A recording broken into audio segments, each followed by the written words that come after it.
ನಮಸ್ಕಾರ. ನಮ್ಮ ದೇಶ ಬಹುಭಾಷೆ ಸಂಸ್ಕೃತಿಯನ್ನು ಹೊಂದಿರುವಂತಹ ದೇಶ.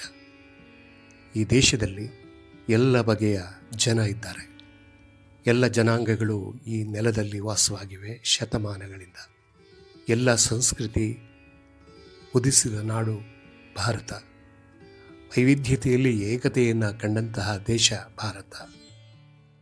ಅನೇಕ ಭಾಷೆ, ಅನೇಕ ಸಂಸ್ಕೃತಿ, ಅನೇಕ ಆಚಾರ, ಅನೇಕ ವಿಚಾರ, ರೂಢಿ ಸಂಪ್ರದಾಯಗಳು ಎಲ್ಲವೂ ಕೂಡ ಭಾರತದ ನೆಲದಲ್ಲಿ ಹಾಸುಹೊಕ್ಕಾಗಿದೆ. ಇಂತಹ ಈ ಪುಣ್ಯಭೂಮಿಯಲ್ಲಿ ಬುದ್ಧ, ಬಸವ, ಗಾಂಧಿ, ಅಂಬೇಡ್ಕರ್ ಹೀಗೆ ನಾನಾ ಮಹನೀಯರು, ಮಹಾಪುರುಷರು, ಸಿದ್ಧಪುರುಷರು, ಕಲಿಗಳು, ಕವಿಗಳು ಎಲ್ಲರೂ ಜನ್ಮಿಸಿದಂತಹ ತಾಣ ಭಾರತ. ಭಾರತಕ್ಕೆ ಶತಶತಮಾನಗಳ ಇತಿಹಾಸ ಇದೆ. ಭವ್ಯ ಭಾರತ ನಮ್ಮ ಭಾರತ. ಭಾರತ ಅಖಂಡ ಭಾರತ. ಈ ನೆಲದಲ್ಲಿ ಸಿಕ್ಕಂತಹ ಸಂಪತ್ತು, ಇಲ್ಲಿದ್ದಂತಹ ಐಶ್ವರ್ಯ ಎಲ್ಲವೂ ಕೂಡ ಬೇರೆ ರಾಷ್ಟ್ರಗಳವರಿಗೆ ಕಣ್ಣು ಕುಕ್ಕಿತ್ತು. ಇದನ್ನು ಹೇಗಾದರೂ ಮಾಡಿ ತಾವು ತಮ್ಮ ದೇಶಕ್ಕೆ ಕೊಂಡೊಯ್ಯಬೇಕು ಎಂಬಂತಹ ಒಂದು ಕೆಟ್ಟ ಯೋಚನೆಯಿಂದ ಭಾರತಕ್ಕೆ ಒಂದಲ್ಲ ಒಂದು ರೀತಿಯಲ್ಲಿ ಆಗಮಿಸಿದ್ರು ವಿದೇಶಿಗರು. ಲೂಟ್ ಮಾಡಲಿಕ್ಕೆ ಬಂದವರು ಕೆಲವರಾದರೆ, ಪ್ರಭುತ್ವವನ್ನು ಸ್ಥಾಪಿಸಲಿಕ್ಕೆ ಬಂದವರು ಮತ್ತೆ ಕೆಲವರು.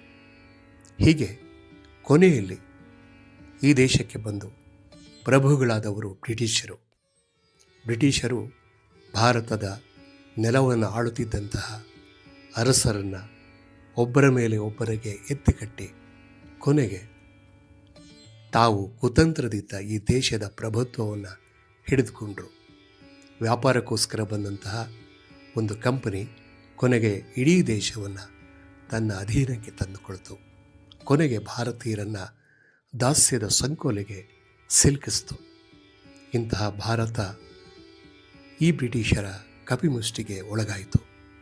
ಆದರೆ ಇವರ ಆಡಳಿತವನ್ನು ಕಿತ್ತು ಹಾಕಲಿಕ್ಕೆ ಬುಡ ಸಮೇತ ಕೀಳಲು ನಾನಾ ಪ್ರಯತ್ನಗಳು ನಾನಾ ಕಾಲದಲ್ಲಿ ನಡೆದವು.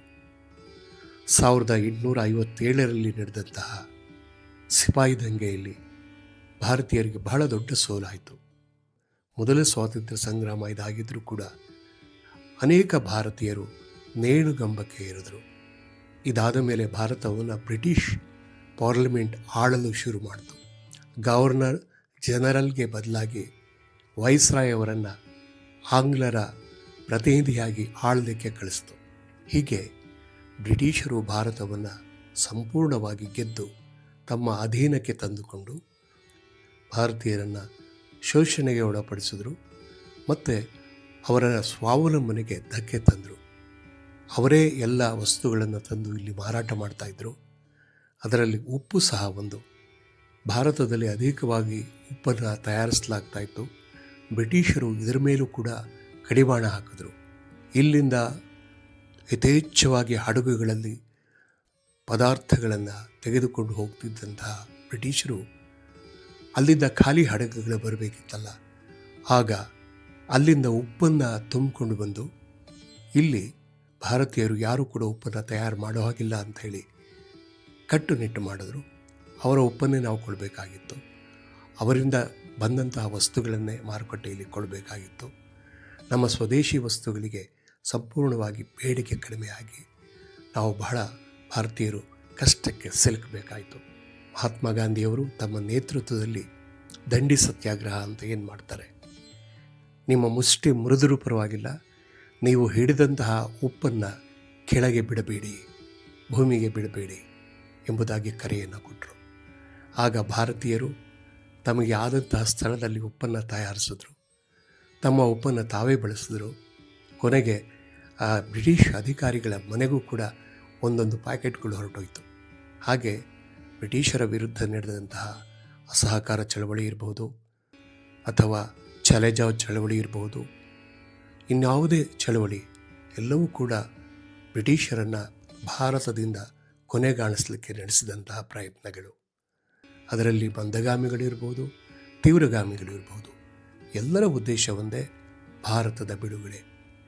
ಇಳೆಗೆ ಬಂತು, ಭಾರತಕ್ಕೆ ಬಂತು ಬಿಡುಗಡೆಯ ನಾಡ ಹಬ್ಬ. ಯಾವಾಗ ಅಂದರೆ 1947 ಆಗಸ್ಟ್ 15ನೇ ತಾರೀಕು ಭಾರತ ಸಂಪೂರ್ಣವಾಗಿ ಬ್ರಿಟಿಷರ ಆಡಳಿತದಿಂದ ಮುಕ್ತವಾಗಿ ಭಾರತೀಯರೇ ತಮ್ಮ ನೆಲವನ್ನು ಆಳಲಿಕ್ಕೆ ಶುರು ಮಾಡಿದಂತಹ ಶುಭ ದಿನ. ಇದು ನಮ್ಮೆಲ್ಲರ ಹೆಮ್ಮೆಯ ದಿನ. ಆಗಸ್ಟ್ 15, 1947. ಅಂದಿನಿಂದ ಇಂದಿನ ತನಕ ಆಗಸ್ಟ್ 15ರಂದು ಇಡೀ ಭಾರತ ಸಂತೋಷದಿಂದ, ಸಂಭ್ರಮದಿಂದ, ಹೆಮ್ಮೆಯಿಂದ, ಗರ್ವದಿಂದ ಆಚರಿಸುತ್ತೆ ಸ್ವಾತಂತ್ರ್ಯೋತ್ಸವವನ್ನು.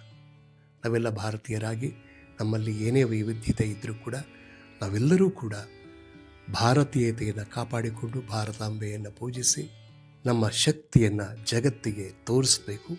ತೋರಿಸ್ತಾ ಇದ್ದೇವೆ, ತೋರಿಸ್ತೀವಿ ಇನ್ನು ಮುಂದೆ ಕೂಡ. ಭಾಷೆ ಹಲವು, ಭಾವ ಒಂದು. ನಾವು ಭಾರತೀಯರು, ನಾವು ಭಾರತೀಯರು, ನಾವು ಭಾರತೀಯರು.